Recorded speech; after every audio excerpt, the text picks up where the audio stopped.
5 seconds to start. Ready. Start.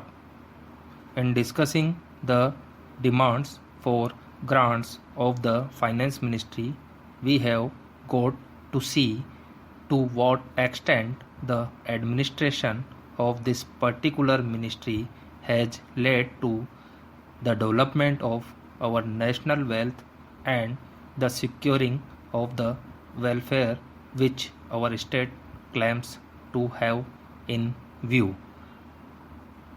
Para.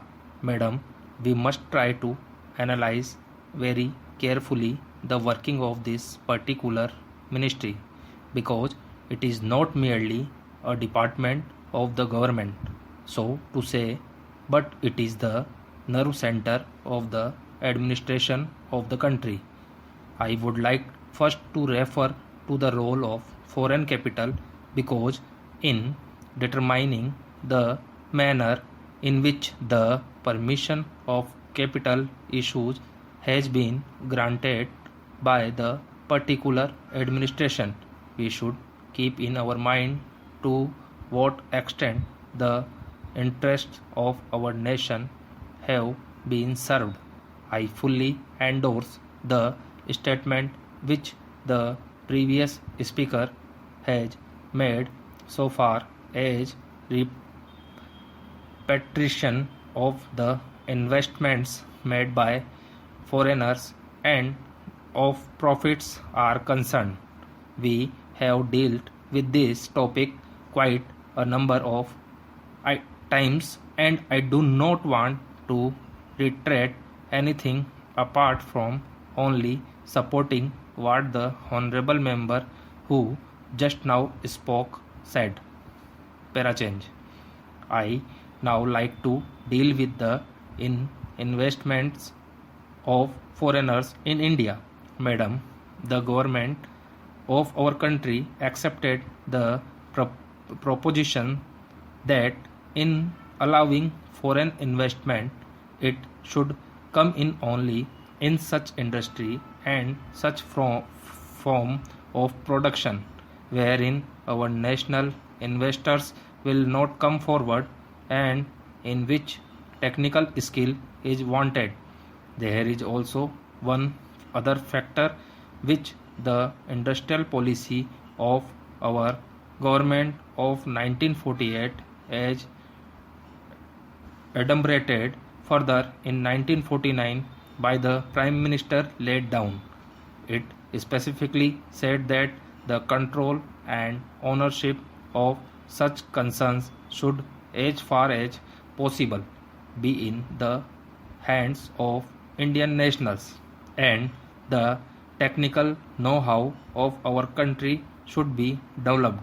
I would like to emphasize the figures that have been put forward for the last few years from 1947 till the end of 1952 or the early part of 1952.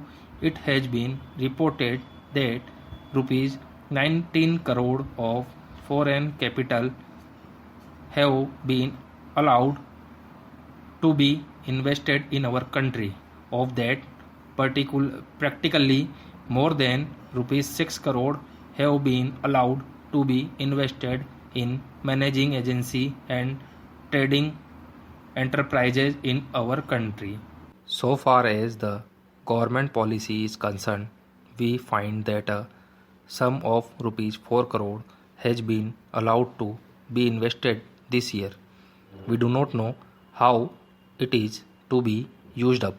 We have been told that during the period 1948 to 53, nearly rupees 35 lakh have been allowed to be invested in textile machinery, and generally in the textile industry we have seen to what extent cotton and jute have been dominated by the national capital and to what extent they play the role as against the demand for them.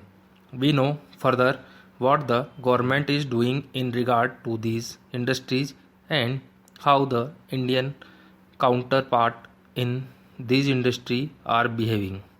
Then why this further penetration of foreign capital? Para change.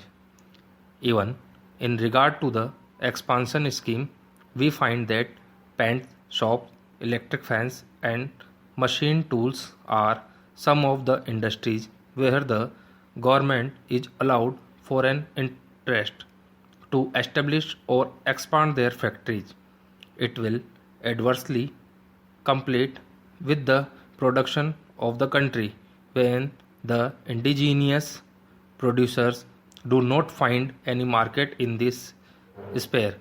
Therefore, we have got to see to what extent the capital issue has been regulated by this government and particularly by the finance department so that the national well-being of their country could be guaranteed.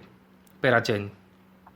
Then we have got to look into the fact as to how far the new industries are allowed to function. So far as the oil refineries are concerned, some of them have been established and some more are going to be established very soon. In the control of the administration, the Indians have no share. There are only preference shareholders and they have no voice in the management. So far as the administrative aspect in this industry is concerned, the most important part of it is the technical know-how. They do not guarantee that they will train the Indians. That means they say even after 20 years we will have to face the problem of the know-how in respect of the oil refineries. I do not know why the government are showing softness to for ignorance in this matter. Parachange.